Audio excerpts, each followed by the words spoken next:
जी की जय। बोलो संकटी चतुर्थी की जय। पार्वती मैया की जय। जगत जननी जगदम्बा मैया की जय।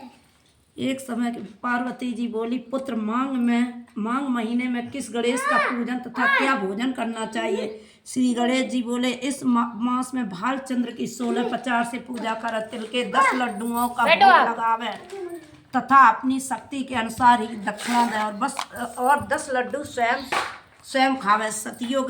सतयुग में हरिश्चंद्र नामक एक धर्मात्मा साधु सेवी सत्यवादी राजा थे। इसके राज्य में कोई दुखी न था। इसी राज्य में ऋषि शर्मा ब्राह्मण रहते थे।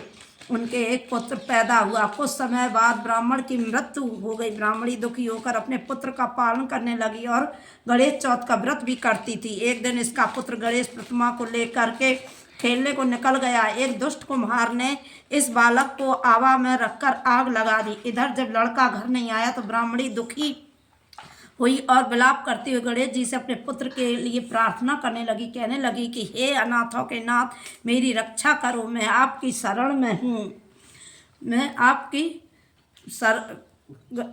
रक्षा करो, मैं आपकी शरण में। इस प्रकार रात भर विलाप करती रही।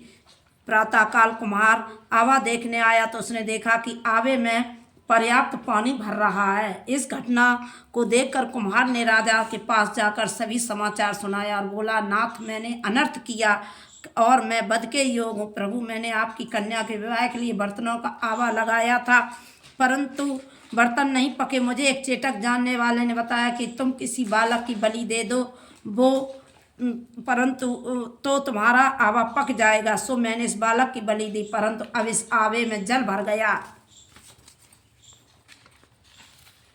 और वह बालक उसमें खेल रहा था।